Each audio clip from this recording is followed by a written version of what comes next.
I want to be very clear on something. I don't want to be your therapist. I don't want to be your emotional slave. I don't want to do all the heavy lifting with your emotional burdens and get no sex out of it. That's what many people have told me, women, throughout the course of, my adult life. Oh, I look at you like my therapist. I don't want to be your therapist. I don't want to be an unpaid emotional slave. Therapists are paid professionals. You pay them a fee. That's the same mindset of, I want you to be my sex slave. I wouldn't say that to a woman. I wouldn't disrespect her like that. Don't disrespect me like that, all right?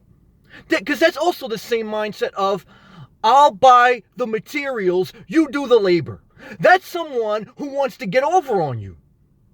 I don't want that in my life, all right? I want to be very clear on that. The answers you seek are inside yourself.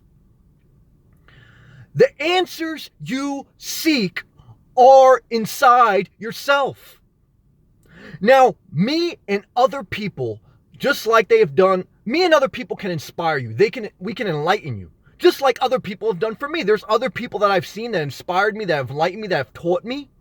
So certainly, whether it was pastors in my life, whether it was people I watched on YouTube, whether it was, friends, people I've met along my journey, there will be different people that can spark something inside you, musicians, artists, that inspire you to be the best you. But that is different. That's a different mindset than I want you to be my therapist. Because I want you to be my therapist mindset is I want you to figure out my life. Certainly, I am not against anyone who wants to see a therapist for professional help. But only if you're paying the professional fee. Because then you have a mindset of, I'm paying for a service, I want to get the most out of it. When you just go for free therapy, it's just like anything else free. You don't value it. You don't seek what you need out of it. If I come and I do the labor and you buy the materials, do you, I don't want soup. I don't want a bowl of soup in return. $100 to walk in the door, I could buy a bowl of soup and still keep $80 in my pocket. Now, please, don't come at me, like I'm a bad guy, because I do plenty of charity work in my own way. And I've, done things like that. But if I want to do charity, I'll put that in a charity bucket where I'm doing something voluntarily because I want to do it and because we both agree that this is nonprofit voluntary work. Not, I'm friends with you, but I want you to be my therapist and then I want you to be my handyman.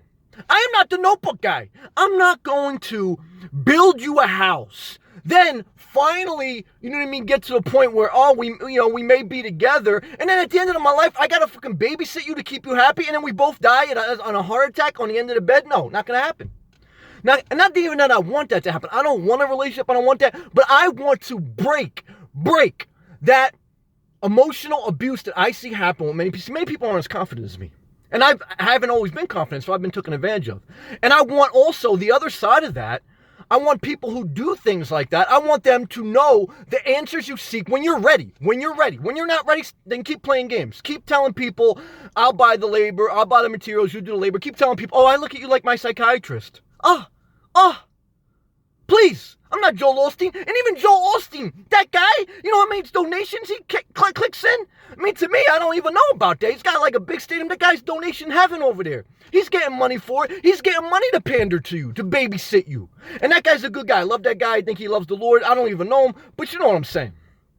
I want you to know the answers to your life are inside you when you are ready and when you put the work in. I had to put the work in to get my life together. I understand everybody's different, so I have compassion for people that struggle more than others. I'm certainly not saying that we're all the same. And I'm certainly not saying that I don't want to help others become the best them. I do. God has given me that gift, and I'm using a platform to express that gift. But I don't want to start this, I'm your savior, come do all this for... No, because that mindset will never get you to where you need to be. If I really love you, if I really care for you, I will tell you, get off your ass and stop emotionally manipulating others and pay for services you want. And if you need charity work, go through a charity. Don't go through a friend or family member because that starts a vicious cycle of bullshit. And you'll never be in a healthy place. You'll never be in a happy place. You'll never get past what you need to get past to be a better you. I'm not your therapist. And neither is the next person. And they're not your free laborer and everything else. And you're not their sex slave. That's the way it is. People shouldn't take advantage of you physically. And you shouldn't take advantage of other people. Whether it's a male, female, whatever the situation is. This applies to everyone because everyone has a way that they manipulate themselves. They manipulate themselves. They're so clever. They're trying to manipulate everybody else, but they manipulate themselves out of growing. I want you to grow into the best you. I want you to be the best you. And to do that, you have to stop playing these games. And many people will hear this message and they still will play games. But at least light is being shed on this tennis game. It's a game. People love the game. They want to see if they can seduce you. They want to see if they can get the most out of you. I'm telling you right now, the number one thing people want to do is try to seduce you. Once they seduce you, the game's over. And then it's the vicious cycle of, oh, it's crazy now. Be the best you. And that starts with realizing all the answers you seek are inside yourself. Others can enlighten you and inspire you. But ultimately, you have to put in the work daily habits, daily mindsets, working out, exercising, reading, doing productive things, keeping healthy relationships. Living within your means. These are things that keep a healthy mindset. These are things that keep a healthy life. Everything else is a vicious cycle of destruction. The answers you seek are inside yourself. I'm not your therapist. If God can use me, I'm thankful and I'm blessed. If God can use you, be blessed and thankful. But seek inside yourself. That's where God is. That's where the answers lie. Stay inspired.